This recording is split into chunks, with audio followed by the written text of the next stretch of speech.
बाद ये विधायक को भगा लिया गया, ये बीजेपी ज्वाइन कर रहा है, वो बीजेपी ज्वाइन कर रहा है। गरीब गुरुआ लोग बेटी को बोझ समझता है, 10वां 11वां ठीक से पढ़ाई नहीं करते, उसके लिए दूल्हा ढूंढने लगता है। अब बेटियां बोझ नहीं, बल्कि बेटियां हम लोग की संपत्ति बन के घर में रहेगी, उसकी पढ़ाई लिखाई का सारा खर्चा राज्य सरकार उठाएगी। अब आपको बच्चियों को पढ़ाने की चिंता नहीं।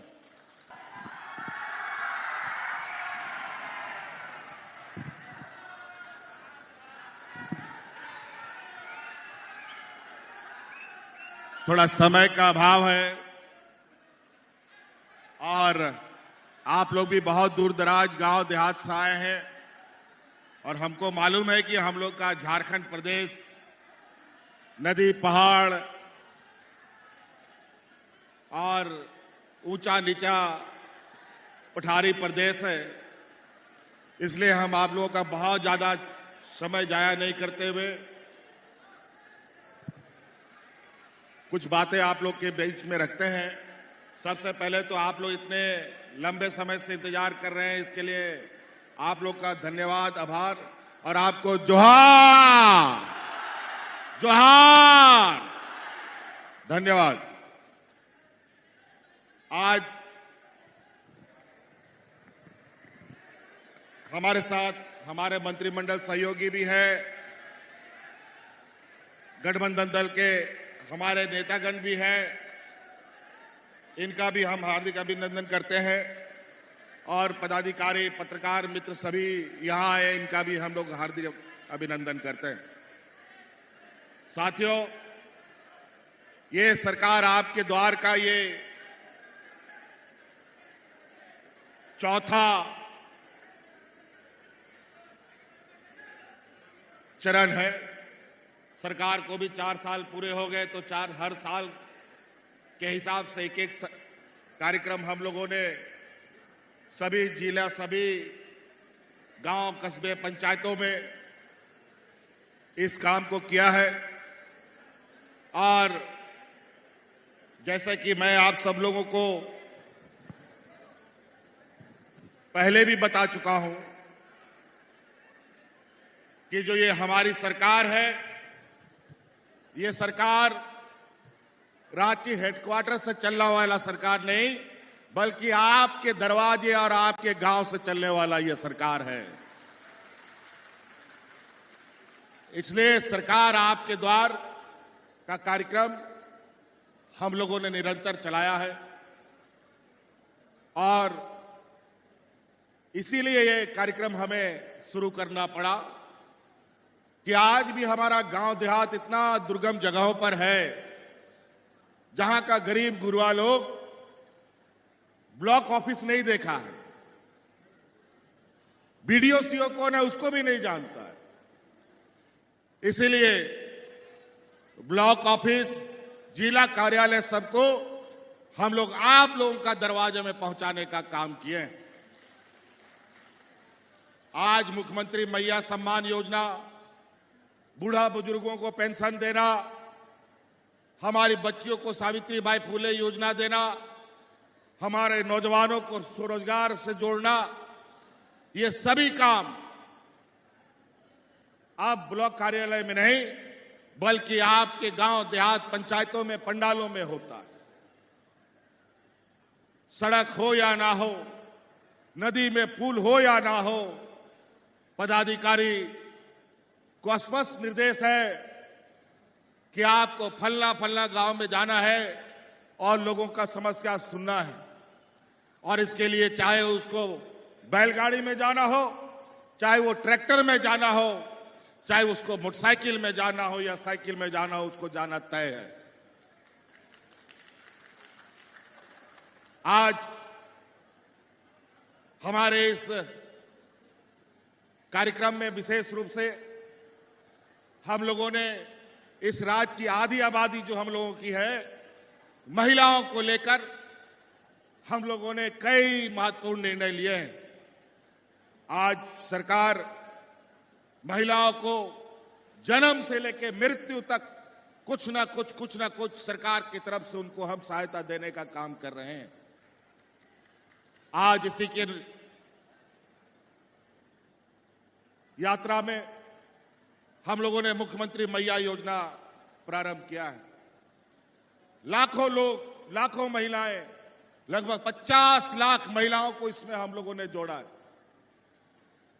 मैं यहां से महिला दीदियों से जानना चाहता हूं, जोर से आपकी आवाज सुनना चाहता हूं, ताकि हमको और भी आपके लिए मजबूती से काम करने का साहस हो।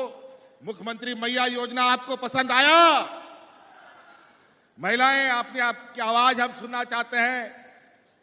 मैया योजना पसंद आया? चलिए, बहुत बढ़िया। यहां बच्चियों को सावित्रीबाई फूले पसंद आया? आप लोगों, कितना लोगों को मिला? जरा हाथ खड़ा करके दिखाइए तो।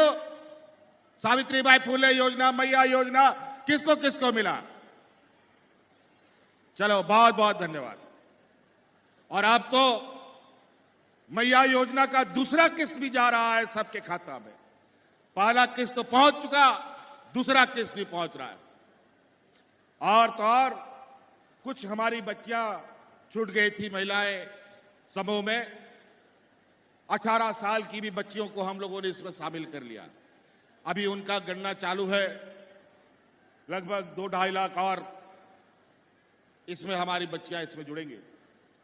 तो इसलिए आज सरकार आपके द्वार के माध्यम से इस राज्य में बूढ़ा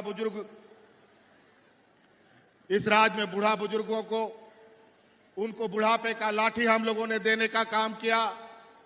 आज सभी बुजुर्ग को आज पेंशन मिल रहा है। आज कोई ऐसा गांव में बूढ़ा बुजुर्ग नहीं है, दिया लगा करके, टॉर्च लगा करके भी ढूंढिएगा तो बिना पेंशन का कोई बुजुर्ग आपको नहीं मिलेगा। यह सरकार की उपलब्धि है। कई सारी चीजें हैं, हमारे कई मंत्रियों ने, कई नेताओं ने आपको कई सारी बातें बताई। हम सिर्फ यही देखने के लिए जिला जिला, पंचायत पंचायत घूम रहे हैं कि सरकार अपना काम ईमानदारी से कर रहा है कि नहीं कर रहा। इसीलिए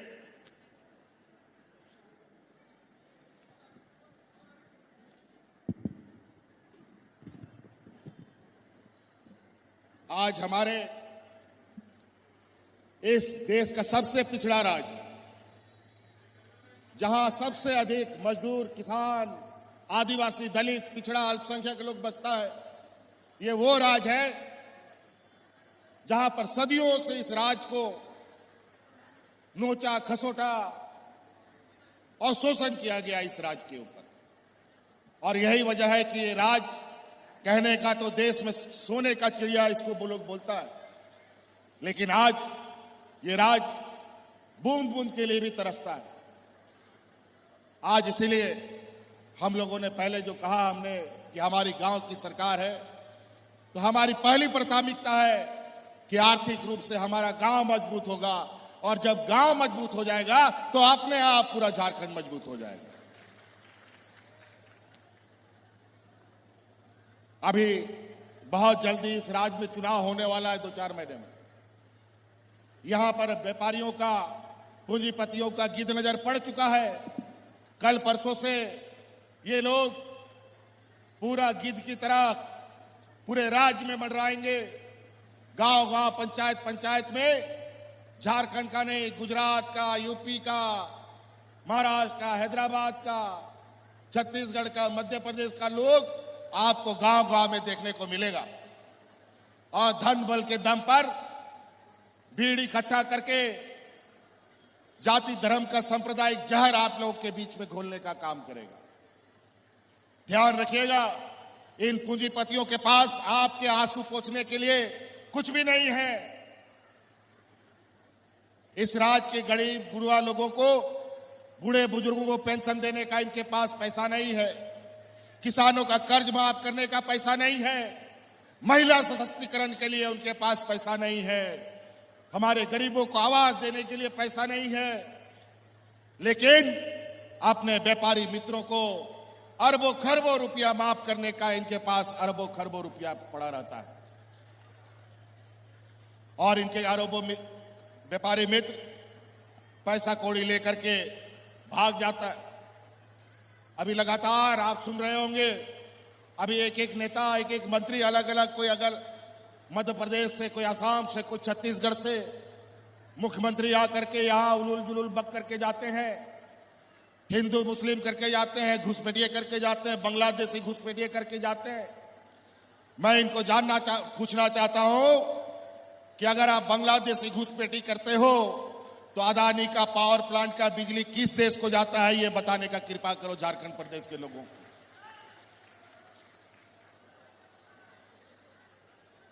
ये लोग ऐसे लोग हैं, ऐसे ऐसे आपको बात करके सुनाएंगे कि आपके परिवार के, आपके समाज में बिखराव कैसे पैदा हो। ये लोग आम आदमी को तो छोड़िए, ये लोग भगवान को भी नहीं बकसते हैं। और इसीलिए लोकसभा चुनाव के अंदर जिस तरीके से सांप्रदायिक वातावरण खराब करने का इन लोगों ने काम किया कि देश में भगवान ने भी उनका साथ नहीं दिया और सरकार बनाने के लाले पड़ गए और उनको बैसाखी सरकार बनानी पड़ गई। आज हम यहां के गरीबों को, बुजुर्गों का पेंशन, बुजुर्गों का लाठी बुढ़ापे का होता है वो देने का काम करते हैं, महिलाओं को मजबूत करने का काम करते हैं, नौजवानों को मजबूत करने का काम करते हैं, बच्चों बच्चियों के लिए अच्छे स्कूल बनाने का काम करते हैं। तो इनका पेट में दर्द होता है और झारखंड राज्य का हक अधिकार मांगते हैं तो षड्यंत्र के तहत हमको जेल में डाल देता है। अभी हमको जेल में डाल दिया था ये लोग। हाई कोर्ट, सुप्रीम कोर्ट ने इनको लताड़ा कि कोई वजह नहीं है इसको जेल में रखने का, और कोर्ट के आदेश से आज आप लोग के आशीर्वाद से आज हम फिर से आपके सामने खड़े हैं। और लगातार आप याद कीजिए, सरकार बनते ही हमारे साथ कितनी चुनौतियां आई। सरकार बना, ठीक से हम लोग सरकार बनाए भी नहीं थे कि कोरोना के चपेट में हम लोग आ गए। और आपको याद होगा कोरोना का दिन कितना डरावना, कितना भयानक था। पूरा देश लॉकडाउन, गाड़ी घोड़ा हाट बाजार सारा कुछ बंद हो गया। ऐसे स्थिति में आपका ये भाई, आपका ये बेटा आपके परिवारजनों को कंधे में उठा उठा करके आपके घर में पहुंचाने का काम कर रहा था। और उसी समय हमारी महिला दीदियों ने गांव गांव, पंचायत पंचायत खाना बना करके अपने मजदूर भाइयों को मुफ्त में खाना खिलाने का काम किया था। और उसी समय हमने निर्णय लिया था कि इस राज्य की महिलाओं को सशक्त करेंगे, मजबूत बनाएंगे। आज उसका पहला कदम है कि आज हर एक महिलाओं को मैया सम्मान योजना से हम लोगों ने जोड़ दिया है। हमको पता है आज के दिन में भी गांव में कितनी गरीबी है। छोटा छोटा काम के लिए, बच्चों को पढ़ाई के लिए, इलाज के लिए कभी कभी महाजनों से उधारी लेना पड़ता है, कर्जा लेना पड़ता है। हमारा लक्ष्य है अगले 5 साल के अंदर इस राज्य के हर एक घर को हम इतना मजबूत करेंगे कि किसी से उधारी लेने की जरूरत नहीं है और हर एक घर में 1-1 लाख रुपया पहुंचाने का हम काम करेंगे। आज गांव देहात की स्थिति हमसे छुपी नहीं है। आज पेंशन, सम्मान राशि, शिक्षा, आज आपके लिए तो बिजली का भी हम लोगों ने 200 यूनिट फ्री कर दिया और गरीबों का जो बिजली का बकाया है वो भी माफ कर देने का हम लोगों ने काम कर दिया।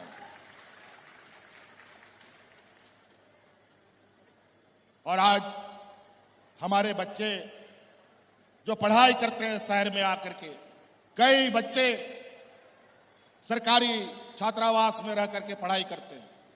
आपके पलामू जिला में ही हम लोगों का अंबेडकर छात्रावास है। आज उसको 6 तल्ला हम लोगों ने छात्रावास बनाने का स्वीकृति प्रदान कर दिया है। और आज जितना भी राज्य में छात्रावास होगा उन सभी छात्रावास में मुफ्त खाना सरकार उपलब्ध कराने का काम करेगा अपने बच्चों के लिए।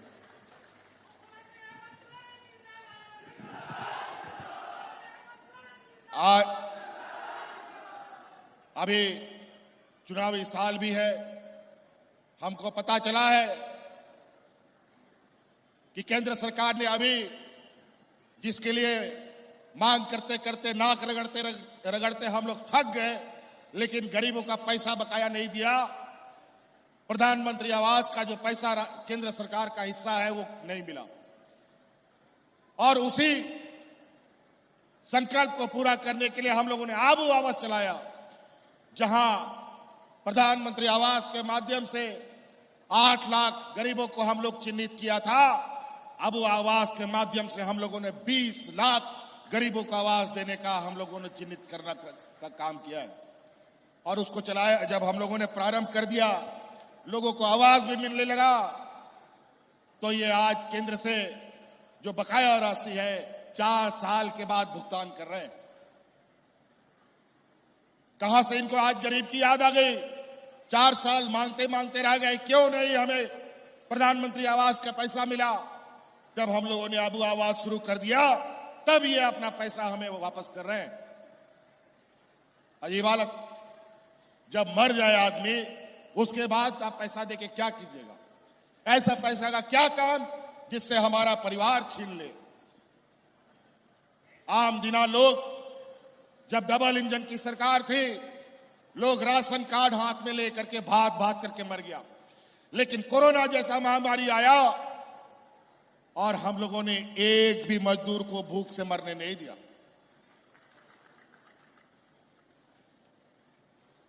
और आज इसको लेकर ये लोग डरे सामे से हैं। आज राज्य में धीरे धीरे महिलाएं मजबूत हो रही हैं।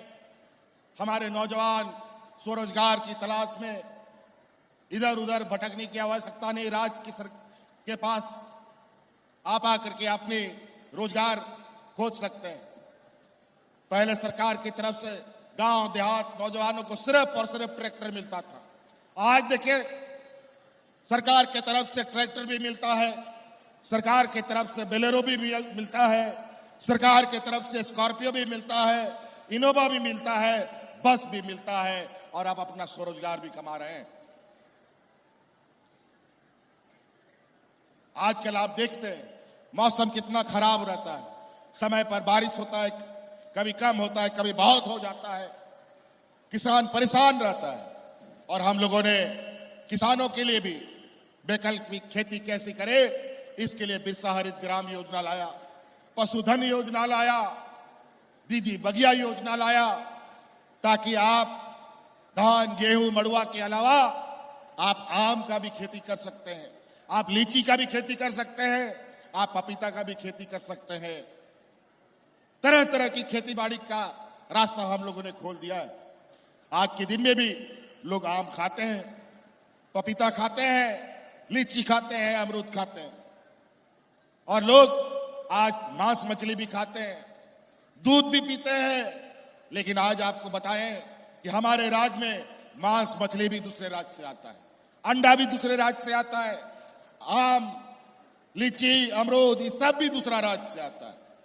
तो हमारा किसान क्यों नहीं खेती करके ला सकता है? क्यों उसको बेच करके नहीं खा सकता है? निश्चित रूप से आप वैकल्पिक खेती के माध्यम से भी अपना आर्थिक आय बढ़ा सकते हैं। अपने बाल बच्चों को पढ़ाने की चिंता अब आपको बहुत करने की आवश्यकता नहीं है। विशेषकर बच्चियों के लिए गरीब गुरुआ लोग बेटी को बोझ समझता है, 10वां 11वां ठीक से पढ़ाई नहीं करती, उसके लिए दूल्हा ढूंढने लगता है। अभी काम बंद कर दीजिए, अब बेटियां बोझ नहीं बल्कि बेटियां हम लोग की संपत्ति बन के घर में रहेगी, उसकी पढ़ाई लिखाई का सारा खर्चा राज्य सरकार उठाएगी। अब आपको बच्चियों को पढ़ाने की चिंता नहीं है।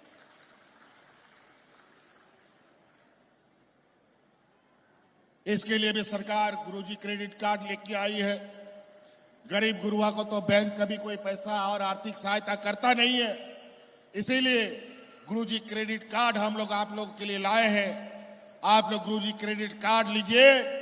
बच्चा को इंजीनियर बनाना है, वकील बनाना है, डॉक्टर बनाना है, गुरुजी क्रेडिट कार्ड बैंक में लेके जाइए, तुरंत 15 लाख रुपया आपको पढ़ाई के लिए बैंक पैसा देने के लिए तैयार होगा। तो कई ऐसी चीजें हम लोगों ने 2 लाख तक का किसानों का ऋण माफी भी किया।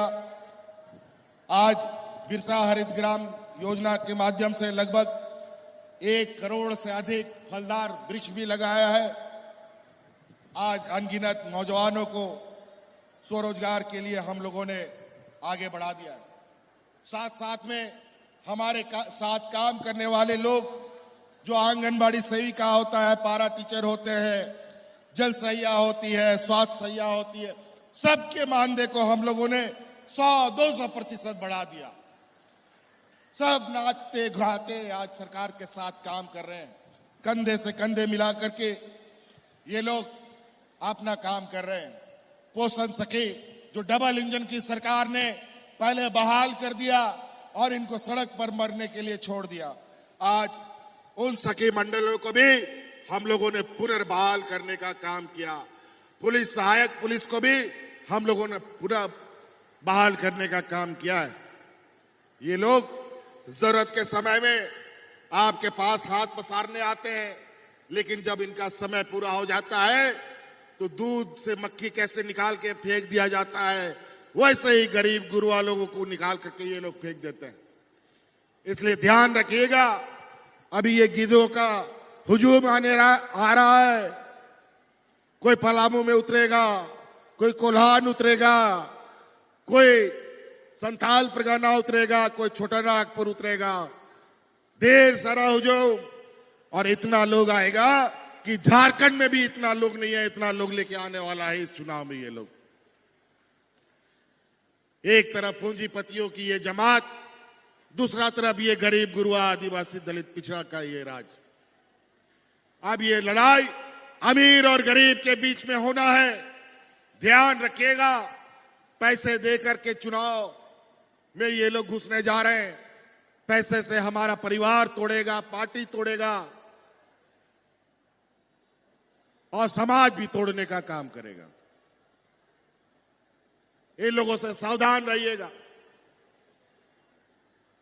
आज बहुत सारी योजनाएं यहां पर आपके शिलान्यास उद्घाटन हुए हैं।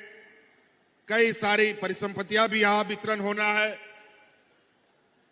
आपके ही इस जिला का ये नक्सल प्रभावित क्षेत्र बूढ़ा पहाड़ जैसा दुर्गम जगह पर आज तक 30 साल 40 साल शिबू सोरेन जी के अलावा उस जगह पर कोई नहीं गया था। दूसरी बार ये शिबू सोरेन का बेटा वहां जाकर के दिखाया और वहां के गांव के लोगों को मजबूत करने का काम किया है। आज जाके देखिए, बूढ़ा पहाड़ इतना खूबसूरत, वहां के गांव के लोग इतने खुशहाल हो चुके हैं कि आपको पता चलेगा कि सरकार की योजना हम सिर्फ कागज पे नहीं, लोगों के चेहरे पर दिखाई देता है। हर सरकार की यही सपना, यही उम्मीद होता है कि सरकार जो काम करे वो गांव गांव तक पहुंचे, लोगों का चेहरा, उनका मुस्कान उसका वापस हो। वर्षों से बेचारा 20 वर्षीय डबल इंजन की सरकारों ने अलग अलग तरीके से इस राज्य को लूटा, दोनों हाथों से लूटा। और आज जब झारखंडियों की सरकार बनी है तो सरकार गिरा नहीं सकते, तो सरकार के मंत्रियों को किडनैप कर लो, उठा लो, कब्जा कर लो, तोड़ लो, डराओ धमकाओ। सीबीआई ईडी हमारे पीछे 2 साल तक लगा दिया। जब हम उससे डरे नहीं तो जबरदस्ती झूठा केस में जेल में डाल दिया। यही गरीबों के साथ होता है।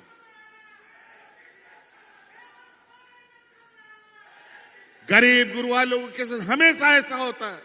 लेकिन चिंता मत कीजिए, जब आप लोगों का, इस राज्य का गरीब गुरुआ महिलाओं का आशीर्वाद हमारे साथ है तो इनका कोई भी ताकत मेरा बाल बाका नहीं कर सकता।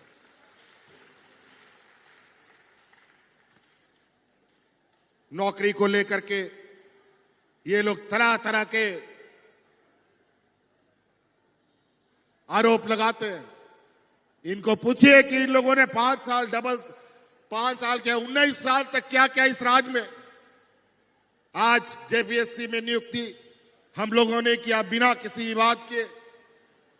हम नीतियां बनाते हैं यहाँ के झारखंडियों के लिए, तो ये लोग कोर्ट में जाकर के असंवैधानिक कर देता है, और यही चीज लोग अपने राज्य में लागू करता है तो संवैधानिक हो जाता है।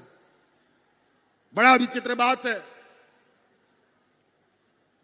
लेकिन इसी बीच कई चुनौतियों के साथ भी, चाहे हमारा शिक्षक की बात हो, प्रोफेसर नियुक्ति की बात हो, कृषि पदाधिकारी की बात हो, डॉक्टर हो, पंचायत सचिव हो, लिपिक हो, जेईई हो, नर्सिंग हो, सभी लोगों का बहाली हम लोगों ने किया है। लेखा पदाधिकारी जिनकी बहाली हुई है, 100% लेखा पदाधिकारी हमारे स्थानीय लोगों को नौकरी में हम लोगों ने शामिल किया है, 100%। और तो और मोटरयान इंस्पेक्टर, उसमें भी हम लोगों ने 100% के लगभग बहाली किया। जूनियर इंजीनियर में भी, उसमें भी लगभग 80% हमारे स्थानीय नौजवान छात्राएं आई। और तो और हम लोगों ने सरकारी के अलावा निजी क्षेत्रों में भी ऐसे ही पंडाल लगा लगा करके लगभग 1 लाख लोगों को नौकरी में हम लोगों ने विभिन्न कंपनियों में भेजा है। 1 लाख। क्या बात करेंगे ये लोग। और इतने विपरीत परिस्थिति में भी रोज बोला कि आज सरकार गिरेगी, कल सरकार गिरेगी, आज ये विधायक को चुरा लिया गया, आज ये विधायक को भगा लिया गया, ये बीजेपी ज्वाइन कर रहा है, वो बीजेपी ज्वाइन कर रहा है।